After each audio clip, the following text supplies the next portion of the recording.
O vídeo que você clicou já vai começar, mas antes, deixe seu like, compartilhe e se inscreva no canal. TV Flórida, a sua TV brasileira nos Estados Unidos.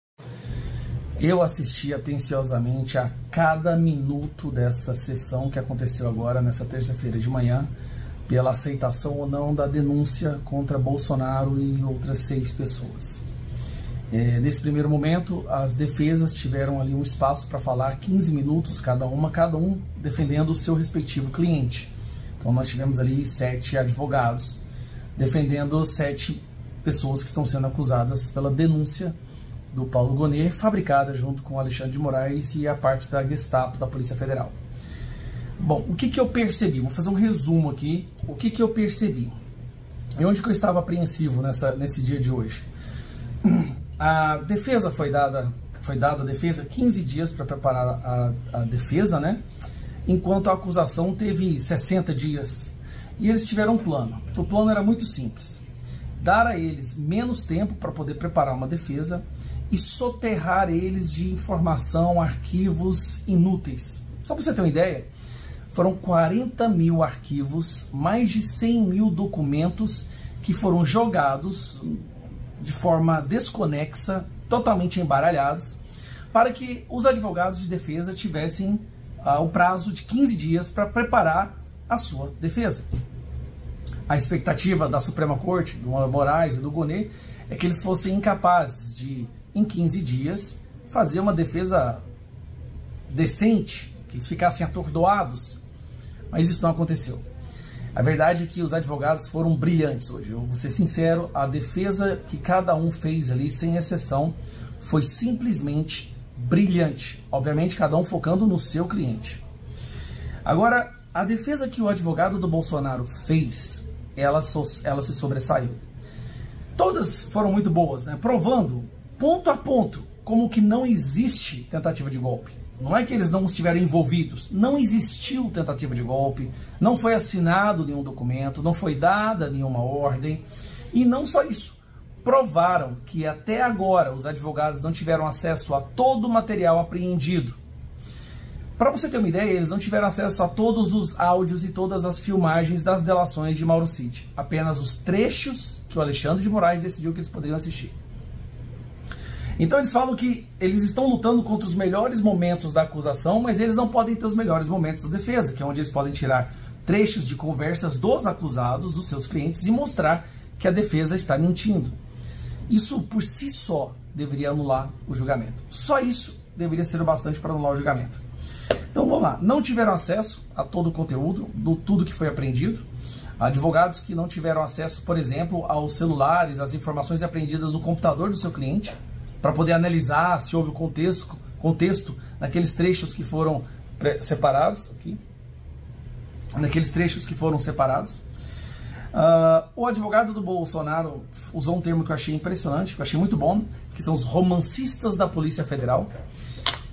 Romancistas da Polícia Federal, porque o que eles estão escrevendo é uma peça de ficção, onde eles mesmos entram em contradição. Um advogado mostrou claramente que o PGR, o Gonet, ele entra em contradição quando ele faz uma acusação para uma pessoa, mas logo na frente da mesma peça, ele fala que aquela pessoa não participou de tal reunião ou que aquela pessoa não tem nada a ver com aquela decisão. E o advogado falou uma coisa que é interessante: eu não preciso apresentar provas para os meus clientes. A peça de acusação é a prova de inocência. As contradições da própria peça de acusação, elas são bastantes para inocentar os clientes. Aí vem um detalhe que eu achei interessante. Não encontraram, na peça de acusação, não há nenhuma conexão entre os acusados e o 8 de janeiro. Zero, absolutamente nenhuma. A coluna vertebral de toda acusação é a delação do Mauro Cid, que teve 11 versões. E a última que eles aceitaram foi depois que ele foi ameaçado, e ameaçado de prender o pai, esposa e filha.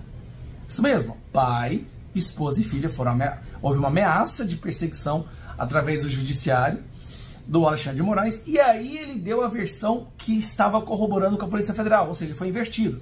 Não é a delação ser feita e a Polícia Federal buscar as provas, não. A Polícia Federal chegou com a narrativa e o Mauro Cid simplesmente confirmou a narrativa da Polícia Federal. Mas a parte que para mim foi a melhor de todos é essa daqui do crime impossível, quando o advogado do Bolsonaro fala isso. Momento, nós temos efetivamente uma acusação do Procurador-Geral da República de 2 artigos gravíssimos do Código Penal que tratam do golpe, e de golpe contra as instituições democráticas e contra o governo legitimamente eleito.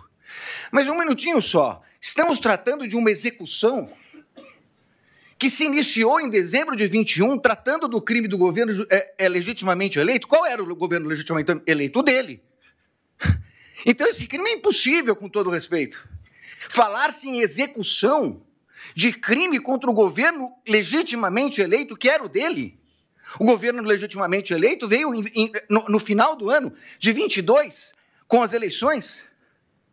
Então, como se falar em tentativa, em início da execução? E mais, como se falar em início de execução por pronunciamentos e lives, quando os 2 tipos penais têm elementares do tipo a violência ou a grave ameaça? Não existia violência nem grave ameaça. Você entendeu? Para ficar bem claro, eles estão acusando o presidente Bolsonaro de um crime, de derrubar o presidente eleito, que começou em 2021 numa live, quando ele ainda era presidente. Então é como se ele estivesse dando um golpe em si mesmo. Isso também por si só deveria ser o bastante.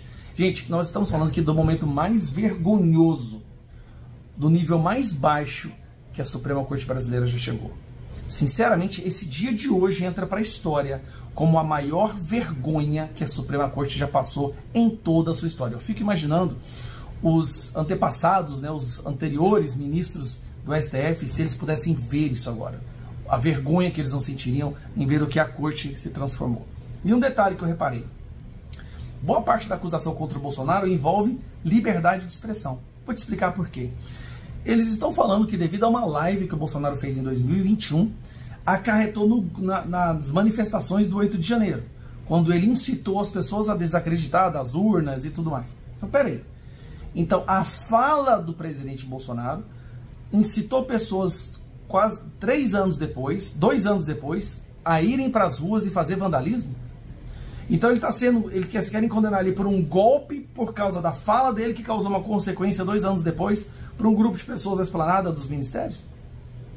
É uma tentativa, mais uma vez, de responsabilizar a fala por atos criminosos. Então vamos supor, para você entender, se você grava um vídeo falando que você está indignado com o Lula, porque por causa do Lula os preços dos alimentos estão subindo, e daqui a uma semana alguém jogar um ovo na cabeça do Lula, você jogou ovo na cabeça do Lula.